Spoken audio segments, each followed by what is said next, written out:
ಇತ್ತೀಚೆಗೆ ಮೂಲವ್ಯಾಧಿಯಂತಹ ಆರೋಗ್ಯದ ಸಮಸ್ಯೆಗಳು ಹೆಚ್ಚಾನೇ ಇದೆ. ಬೆಂಗಳೂರು ಇರ್ಬೋದು ಅಥವಾ ಇಡೀ ಕರ್ನಾಟಕ ಇರ್ಬೋದು, ದೇಶದಲ್ಲೇ ಇರ್ಬೋದು, ಇದರ ಸಂಖ್ಯೆ ಜಾಸ್ತಿ ಆಗ್ತಾ ಇದೆ. ಮೂಲವ್ಯಾಧಿ ಅಂತ ಹೇಳಿದ್ರೆ ಇಲ್ಲಿ ಗುದದ್ವಾರದಲ್ಲಿ ನೇರವಾಗಿ ಒಂದು ಮೊಳಕೆ ಕಟ್ಟಿದಂಥ ರೀತಿಯಲ್ಲಿ ಮಾಂಸ ಬೆಳೆಯುವಂತಹ ಒಂದು ಕಾಯಿಲೆ. ಇದನ್ನು ಬಿಟ್ಟರೂ ಕೂಡ ಸಮಸ್ಯೆ ಆಗುತ್ತೆ. ಈ ಸಮಸ್ಯೆಗೆ ಪರಿಹಾರ, ಶಾಶ್ವತ ಪರಿಹಾರ, ಚಿಕಿತ್ಸೆಯ ವಿಧಾನ ಎಲ್ಲವನ್ನೂ ಹೇಳೋದಕ್ಕೆ ನಮ್ಮ ಜೊತೆ ವೈದ್ಯರಾಗಿರ್ತಕ್ಕಂಥ ನೂರುಲ್ಲಾ ಅವರಿದ್ದಾರೆ. ಅವ್ರನ್ನೇ ಮಾತಾಡ್ತಾ ಹೋಗೋಣ. ಸರ್ ನಮಸ್ತೆ. ನಮಸ್ತೆ. ಸರ್, ಯಾವ ರೀತಿಯಾದಂತಹ ಸಮಸ್ಯೆಗಳು ಬರ್ತವೆ? ಈ ಮೂಲವ್ಯಾಧಿ ಅಂದರೆ ಏನು? ಮೂಲವ್ಯಾಧಿ ಅನ್ನೋದು ಗುದದ್ವಾರದಲ್ಲಿ ಉಂಟಾಗ್ತಕ್ಕಂಥ ದುರ್ಮಾಂಸಗಳು ಬೆಳೆದು ಉರಿ, ನವೆ ಮತ್ತು ಕ್ಯೂ ರಕ್ತ ಹೋಗುವಂಥ ಒಂದು ತುಂಬ ಹಿಂಸೆ ಕೊಡುವಂಥ ಒಂದು ಕಾಯಿಲೆ ಅದು. ಇದು ಮೂಲವ್ಯಾಧಿ ತುಂಬ ಸರ್ವೇ ಸಾಮಾನ್ಯ ಆಗಿದೆ ಈಗ ಜನಸಾಮಾನ್ಯರಲ್ಲಿ. ಇದಕ್ಕೆ ಆಹಾರ ಪದ್ಧತಿ, ಕೆಲಸ ಮಾಡುವ ವಿಧಾನ ಇವೆಲ್ಲ ಕಾರಣ ಆಗಿರುತ್ತೆ. ಇದರಲ್ಲಿ ಬೇರೆ ಬೇರೆ ವಿಧ ಇದೆ. ಅದು ಸರ್, ಈಗ ಈ ಮೂಲವ್ಯಾಧಿ ಅನ್ನೋದು ಬಂದಾಗ ಯಾವ ರೀತಿಯಾದಂಥ ಸಫರ್ ಪಡ್ತಾರೆ ಒಬ್ಬ ಏನು ರೋಗಿ? ಇದು ಒಂಥರ ನರಕಯಾತನೆ ಅನ್ನಬೇಕು ನಮ್ಮ ಹತ್ರ ಬರೋರು. ಇದರಲ್ಲಿ ನೋವು ಅನ್ನೋದು ಎಂಥ ತುಂಬ ಹಿಂಸೆ ಆಗುತ್ತೆ. ಮನುಷ್ಯ ನೊಂದೋಗ್ತಾನೆ. ತುಂಬ ಜನ ಆತ್ಮಹತ್ಯೆ ಮಾಡ್ಕೊಳ್ಳೋ ಒಂದು ಮಟ್ಟಕ್ಕೂ ಹೋಗಿರ್ತಾರೆ. ಈ ನೋವು ಅಷ್ಟು ವಿಚಿತ್ರವಾಗಿರುತ್ತೆ. ಇದು ಮೂಲವ್ಯಾಧಿಯಲ್ಲಿ ಬೇರೆ ಬೇರೆ ವಿಧಾನದಲ್ಲಿ ಬೇರೆ ಬೇರೆ ಸಿಂಪ್ಟಮ್ಸ್ ಬರ್ತಾ ಇರುತ್ತೆ. ಅದು ಉರಿ ಆಗಿರ್ಬೋದು, ರಕ್ತ ಹೋಗೋದಿರ್ಬೋದು, ತುಂಬ ನೋವಾಗೋದಿರ್ಬೋದು, ಕ್ಯೂ ಹೋಗೋದಿರ್ಬೋದು. ಈ ಥರ ಎಲ್ಲ ಥರ ಸಮಸ್ಯೆ ಬರ್ತಾ ಇರುತ್ತೆ. ಇದು ತಜ್ಞ ವೈದ್ಯರಲ್ಲಿ ಹೋಗಿ ತಜ್ಞ ಚಿಕಿತ್ಸೆ ತೊಗೊಂಡ್ರೆ ಹುಷಾರಾಗುತ್ತೆ. ಎಷ್ಟು ವಿಧಗಳಿದ್ದಾವೆ ಇದರಲ್ಲಿ? ಈ ಒಂದು ಮೂಲವ್ಯಾಧಿ ಅಂತ ಸಮಸ್ಯೆ ಏನಿದೆ, ಆ ಸಮಸ್ಯೆ ಎಷ್ಟು ವಿಧದಲ್ಲಿ ಬರುತ್ತೆ? ಮೂಲವ್ಯಾಧಿ ಅನ್ನೋದು ಒಂದು ಮೊಳಕೆ ಕಾಯಿಲೆ ಅಂತ ಹೇಳ್ತೀವಿ ಹಳ್ಳಿ ಭಾಷೆಯಲ್ಲಿ. ಮೊಳಕೆ ಕಾಯಿಲೆ ರಕ್ತ ಮೂಲವ್ಯಾಧಿ ಮತ್ತು ಹೊರಮೂಲವಾದಿ, ಒಳಮೂಲವಾದಿ ಅಂತ ಈಚೆ ಕಡೆ ಇದ್ದರೆ, ಗುದದ್ವಾರದಿಂದ ಈಚೆ ಗಡ್ಡೆ ಬೆಳೆದಿದ್ರೆ ಅದು ಹೊರಮೂಲವಾದಿ. ಗುದದ್ವಾರದ ಒಳಗಡೆ ಇದ್ದರೆ ಅದು ರಕ್ತ ಮೂಲವ್ಯಾಧಿನೂ ಆಗಿರ್ಬೋದು, ದುರ್ಮಾಂಸಗಳು ಬೆಳೆದಿರುತ್ತೆ. ಇದು ಎಲ್ಲ ಮೂಲವ್ಯಾಧಿನೇ ಆಗಿರೋದಿಲ್ಲ. ಇದರಲ್ಲಿ ಕೆಲವೊಂದು ಕ್ಯಾನ್ಸರ್ ರಿಲೇಟೆಡ್ ಸಿಂಪ್ಟಮ್ಮು ಇರುತ್ತೆ. ಅದು ತಜ್ಞ ಚಿಕಿತ್ಸೆ ಡಯಾಗ್ನೋಸ್ ಮಾಡಿ ಅದಕ್ಕೆ ಬಯೋಪ್ಸಿ ಟೆಸ್ಟ್ ಎಲ್ಲ ಮಾಡಿ ಪರಿಹಾರ ಕಂಡ್ಕೋಬೋದು. ಮತ್ತು ಫಿಶರ್ ಅನ್ನೋದಿರುತ್ತೆ.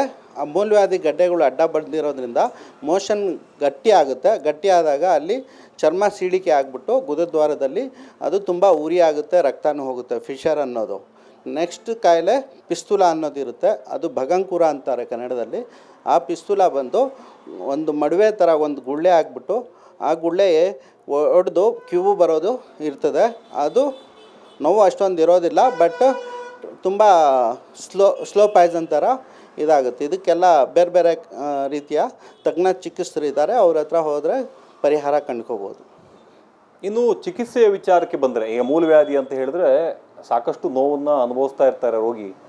ಇಂತಹ ಸಮಸ್ಯೆ ಬಂದಾಗ ನೇರವಾಗಿ ಯಾವ್ಯಾವ ರೀತಿಯ ಚಿಕಿತ್ಸೆಗೆ ಒಳಪಡ್ಬೋದು? ಇದರಲ್ಲಿ ಪ್ರಾಥಮಿಕವಾಗಿ ಮೂಲವ್ಯಾಧಿ ಶುರುವಾಗಿದ್ದರೆ ನಾವು ಊಟ ಮಾಡೋ ಪಥ್ಯ ಇರೋದ್ರಿಂದ ಕಂಟ್ರೋಲ್ ಮಾಡ್ಕೋಬೋದು. ನೀರು ಜಾಸ್ತಿ ಕುಡಿಬೇಕು, ನಾರಿನ ಪದಾರ್ಥ, ತರಕಾರಿಗಳು ಅವೆಲ್ಲ ಜಾಸ್ತಿ ತಿನ್ನಬೇಕು. ಮತ್ತು ಎಕ್ಸಸ್ ಆಫ್ ಹೀಟ್ ಆಗಿರ್ತಕ್ಕಂಥ ಆಹಾರ ಪದ್ಧತಿನ ಅವಾಯ್ಡ್ ಮಾಡಬೇಕು. ಮತ್ತು ಹಣ್ಣಿನ ರಸನ ಕುಡಿಬೋದು, ಜ್ಯೂಸ್ ಎಲ್ಲ. ಈ ಥರ ಎಲ್ಲ ಪರಿಹಾರ ಇದೆ. ಸ್ಟಾರ್ಟಿಂಗಲ್ಲಿದ್ದರೆ ಅದು ಕಂಟ್ರೋಲ್ ಮಾಡ್ಕೋಬೋದು. ಇದು ಹೋಮ್ ರೆಮಿಡೀಸ್, ಮನೆಯಲ್ಲೇ ನಾವು ಚಿಕಿತ್ಸೆ ಮಾಡ್ಕೋಬೋದು. ಇದರಲ್ಲಿ 3rd ಡಿಗ್ರಿ ಮತ್ತು 4th ಡಿಗ್ರಿ ಅದು ರಕ್ತ ಸುರಿಯೋ ಥರ ಮಟ್ಟಕ್ಕೆ ಹೋಗಿದರೆ ಅದು ತಜ್ಞ ವೈದ್ಯರಲ್ಲಿ ಹೋದರೆ ಅವರು ಆ ಕಾಯಿಲೆಗೆ ತಕ್ಕಂತೆ, ಫಾರ್ ಎಕ್ಸಾಂಪಲ್ಲು ನಮಗೆ ಇದು ಶಾರಕ್ಷೂತ್ರ ಅಂತ ಒಂದು ಮೆಥಡ್ ಇದೆ ಆಯುಷ್ ಪದ್ಧತಿಯಲ್ಲಿ. ಆ ದಾರದ ಒಂದು ಮೆಡಿಷನ್ ದಾರನ ಅಲ್ಲಿ ಟೈ ಮಾಡೋದು, ಅದು ಕರಗಿಸ್ಬಿಡ್ತೀವಿ. ಅದರಲ್ಲಿ ತುಂಬ ಶಾಶ್ವತ ಪರಿಹಾರ ಕಾಣ್ಬೋದು. ಮತ್ತು ಕ್ರಯೋಸರ್ಜರಿ ಅಂತಿದೆ. ಅದು ಸರ್ಜರಿ ಥ್ರೂ ಟ್ರೀಟ್ಮೆಂಟ್ ಮಾಡ್ತಾರೆ, ಸರ್ಜನ್ ಮಾತ್ರ ಮಾಡ್ತಾರೆ ಅದು. ನೆಕ್ಸ್ಟ್ ಪರಿಹಾರ ಅದಕ್ಕೆ ಈಗ ಇತ್ತೀಚೆಗೆ ಆಧುನಿಕವಾಗಿ ಲೇಸರ್ ಟ್ರೀಟ್ಮೆಂಟ್, ಲೇಸರ್ ಚಿಕಿತ್ಸೆ ಅನ್ನೋದಿದೆ. ಅದು ತುಂಬ ಈಸಿ ಮತ್ತು ಪೇಯ್ನೂ ಇರೋದಿಲ್ಲ. ಅದಕ್ಕೆ ತಜ್ಞ ವೈದ್ಯರು, ಲೇಸರ್ ಎಕ್ಸ್ಪರ್ಟ್ ಇರ್ತಕ್ಕಂಥ ತಜ್ಞ ವೈದ್ಯರ ಹತ್ರ ಹೋಗಿ ಪರಿಹಾರ ಕಂಡ್ಕೋಬೇಕು.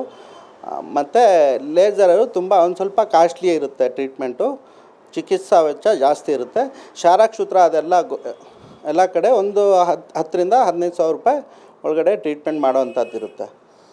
ನೂರುಲ್ ಅವರೇ, ಇನ್ನೊಂದು ಸಮಸ್ಯೆ, ಈಗ ಈ ರೀತಿಯಾದಂಥ ಒಂದು ಮೂಲವ್ಯಾಧಿ ರೋಗ ಬಂತು ಅಥವಾ ಈ ರೀತಿಯಾದ ಸಮಸ್ಯೆಗಳನ್ನು ಅನುಭವಿಸ್ತಾ ಇದ್ದಾರೆ ಅಂತ ಹೇಳಿದ್ರೆ, ಇದಕ್ಕೆ ನಿಜವಾಗ್ಲೂ ಏನು ಸಮಸ್ಯೆಗಳು, ಯಾವ ಒಂದು ಕಾರಣದಿಂದ ಇದು ಬರ್ತಾ ಇದೆ? ಈಗ ಆಹಾರ ಪದ್ಧತಿಗಳಿಂದ ಏನಾದ್ರು ಬರ್ತಾ ಇದೆಯಾ? ಹಾಂ, ಮುಖ್ಯವಾಗಿ ಇದು ಆಹಾರ ಪದ್ಧತಿನೇ ಇದಕ್ಕೆ ಕಾರಣ. ಮತ್ತು ನಾವು ಮಾಡ್ತಕ್ಕಂಥ ಕೆಲಸದ್ದು ರೀಸನ್ ಇರುತ್ತೆ.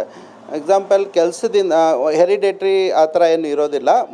ಆಹಾರ ಪದ್ಧತಿಯಲ್ಲಿ ನಾವು ಇತ್ತೀಚೆಗೆ ಆರ್ಗ್ಯಾನಿಕ್ ಫುಡ್ಡು ಅವಾಯ್ಡ್ ಮಾಡ್ತಾಯಿದ್ದೀವಿ. ಅಂದರೆ ಕೊಟ್ಟಿಗೆ ಗೊಬ್ಬರ ಹಾಕಿಬಿಟ್ಟು ತರಕಾರಿ, ಹಣ್ಣು ಹಂಪಲೆಲ್ಲ ಬೆಳೆಯೋದನ್ನು ಸೊಪ್ಪೆಲ್ಲ ಬರೆಯೋದನ್ನು ಅವಾಯ್ಡ್ ಮಾಡ್ತಾಯಿದ್ದೀವಿ.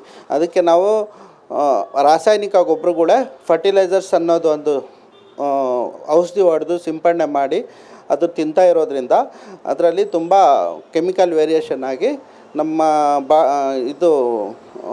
ಗುದದ್ವಾರದಲ್ಲಿ ಈ ಥರ ಕಾಯಿಲೆಗಳು ಹುಟ್ಕೊಳ್ತಾ ಇದ್ದಾರೆ. ಮತ್ತು ಕೆಲಸ ಮಾಡೋದು, ಡ್ರೈವರು ಮತ್ತು ಟೈಲರು ಕೂತ್ಕೊಂಡು ಕಂಟಿನ್ಯೂಸ್ ಆಗಿ 4 hour 5 hour 10 hour ಈ ಥರ ನಾವು ಕೆಲಸ ಮಾಡೋದ್ರಿಂದ ಇದು ಮೂಲವ್ಯಾಧಿ ಜಾಸ್ತಿ ಬರೋಕ್ಕೆ ರೀಸನ್ ಇದೆ. ಓಕೆ, ಈಗ ಮೂಲವ್ಯಾಧಿಯ ಸಮಸ್ಯೆಗಳು ನಾನಾ ರೀತಿಯಲ್ಲಿ ಬರುತ್ತೆ. ಆಹಾರದ ವಿಚಾರದಲ್ಲೂ ಕೂಡ ಬರುತ್ತೆ. ಈಗ ನಾರಿನ ಪದಾರ್ಥಗಳನ್ನು ತಿಂತಾ ಇಲ್ಲ, ಬರೀ ರಾಸಾಯನಿಕ ಗೊಬ್ಬರಗಳನ್ನು ಹಾಕಿರ್ತಕ್ಕಂತಹ ಎಲ್ಲ ಫುಡ್ಗಳನ್ನು ಕೂಡ ತಿಂತಾ ಇದ್ದೇವೆ. ಅದೇ ರೀತಿಯಾಗಿ ಕೂತು ಕೆಲಸಗಳನ್ನು ಮಾಡೋರಿಗೂ ಕೂಡ ಇದೇ ರೀತಿಯ ಸಮಸ್ಯೆಗಳು ಬರ್ತವೆ. ಸಮಸ್ಯೆಗಳು ಬರಬಾರ್ದು ಅಂತ ಹೇಳಿದರೆ ಒಳ್ಳೆಯ ಪದಾರ್ಥಗಳನ್ನು, ಏನು ಕೊಟ್ಟಿಗೆ ಗೊಬ್ಬರದಿಂದ ಬೆಳೆದಿರ್ತಕ್ಕಂತಹ ತರಕಾರಿಗಳನ್ನು ತಿನ್ನಬೇಕಾಗತ್ತೆ, ನಾರಿನ ವಸ್ತುಗಳನ್ನು ತಿನ್ನಬೇಕಾಗತ್ತೆ. ಇದು ಯಾವುದನ್ನು ಕೂಡ ನಾವು ಮಾಡ್ತಾ ಇಲ್ಲ. ಅದು ಸಿಟಿಯಲ್ಲಿ ಇರ್ತಕ್ಕಂಥ ಜನರಿಗೆ ಸಾಕಷ್ಟು ಸಮಸ್ಯೆಗಳು ಹೆಚ್ಚಾಗ್ತಾ ಇದೆ. ಅಂದರೆ ಮೂಲವ್ಯಾಧಿಯಂತಹ ಸಮಸ್ಯೆಗಳು ಉಲ್ಬಣಿಸ್ತಾ ಇದೆ. ಇದನ್ನು ತಡಿಬೇಕು ಅಂತ ಹೇಳಿದರೆ ತಮ್ಮ ವ್ಯಾಯಾಮ ಇರ್ಬೋದು, ಅದೇ ರೀತಿಯಾಗಿ ನಾವು ತಿನ್ನುವಂಥ ಆಹಾರ ಏನಿರುತ್ತೆ ಆ ಆಹಾರವನ್ನು ಕೂಡ ಸರಿಯಾದ ರೀತಿಯಲ್ಲಿ, ಸಮತೋಲನದ ರೀತಿಯಲ್ಲಿ ತಿಂದರೆ ಈ ಒಂದು ಸಮಸ್ಯೆಯನ್ನು ಬಗೆಹರಿಸ್ಕೋಬೋದು. ಮತ್ತು ಎಲ್ಲಾದರೂ ಸಮಸ್ಯೆ ಬಂದಿದ್ದೇ ಹೋದಾದರೆ ಅದನ್ನು ತಜ್ಞರ ಬಳಿ ಹೋಗಿ ಅದನ್ನು ತೋರಿಸುವಂತಹ ಕೆಲಸಗಳನ್ನು ಮಾಡಬೇಕಾಗುತ್ತೆ. ಒಂದು ವೇಳೆ ಕ್ಯಾನ್ಸರ್ ಆಗಿ ಪರಿವರ್ತನೆ ಆಗಿದ್ದರೂ ಕೂಡ ಅದಕ್ಕೂ ಕೂಡ ಚಿಕಿತ್ಸೆಯನ್ನು ಕೊಡಲಾಗುತ್ತೆ. ದತ್ತರಾಜ್ ಪಡುಕೋಣೆ, ಸಮಯ ನ್ಯೂಸ್, ಬೆಂಗಳೂರು.